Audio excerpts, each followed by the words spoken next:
হয় অঞ্জুমণি ক'ব লাগিব যে ৰাতিপুৱাৰে পৰা যি ধৰণৰ ফলাফল আৰম্ভ হৈছিলে শেষলৈকে কিন্তু চিৰাং জিলাৰ যি ৭টাকৈ পৰিষদীয় সমষ্টি আছিল তাৰ ফলাফল তেনেদৰে এতিয়া দেখিবলৈ পোৱা গৈছে।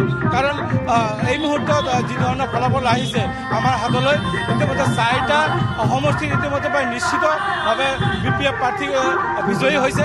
তাৰ বিপৰীতে UPPL প্ৰাৰ্থী দুগৰাকী বিজয়ী হৈছে আৰু আনুষ্ঠানিকতা বাকী আছে। আৰু লক্ষণীয় বিষয় যে চিৰাং জিলাৰ একমাত্ৰ সমষ্টি বিজেপিৰ দখলত আছিল যোৱা ২০২০ চনত।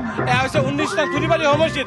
কিন্তু শেহতীয়াকৈ থুৰিবাৰী সমষ্টিত মোৰ হাতত যি খবৰ আছে এয়া হৈছে থুৰিবাৰী সমষ্টিত এই মুহূৰ্তত যে বিজেপিৰ যিগৰাকী প্ৰাৰ্থী অৰ্থাৎ বিজনী সমষ্টিৰ বিধায়ক অজয় কুমাৰ ৰায় তেওঁ প্ৰায় ১,০০০ ভোটত পিছ পৰি আছে BPFৰ প্ৰাৰ্থী খলিলুৰ ৰহমানতকৈ।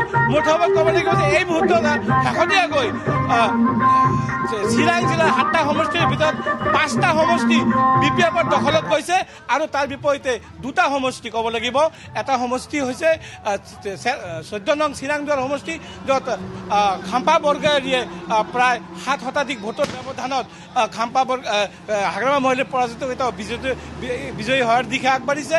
আৰু আনটো ফালে যদি আমি ক'বলৈ যাওঁ ১৮ নং মানস চাৰবাং সমষ্টিত যিগৰাকী প্ৰাৰ্থী আছিলে ধনঞ্জয় বসুমতাৰী, তেখেতে তেওঁৰ নিকটতম প্ৰতিদ্বন্দ্বী যিগৰাকী বিজেপিৰ প্ৰাৰ্থী তেওঁ ইতিমধ্যে যথেষ্ট ভোটৰ ব্যৱধানত তেখেতে ইতিমধ্যে জয়ৰ দিশে আগবাঢ়িছে। মুঠৰ ওপৰত ক'ব লাগিব যে যোৱা বছৰ অৰ্থাৎ ২০২০ চনত চিৰাং জিলাৰ যি ৭টা সমষ্টি আছিল এই ৭টা সমষ্টিৰ ভিতৰত ৫টা সমষ্টি কিন্তু বিজেপিৰ দখলত আছিলে। আৰু এই বছৰে কিন্তু দেখিবলৈ পোৱা গ'ল যে একেটা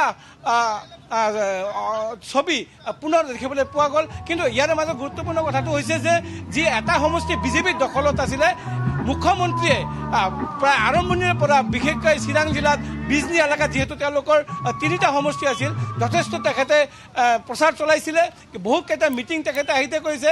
কিন্তু শেষ মুহূৰ্তত সেই যিটো সমষ্টি বিজেপিৰ দখলত আছিলে ১৯ নং থুৰিবাৰী পৰিষদীয় সমষ্টি, সেই সমষ্টিটো কিন্তু তেখেতে হেৰুৱাব লগা হ'ল বিজেপিৰ ফালৰ পৰা।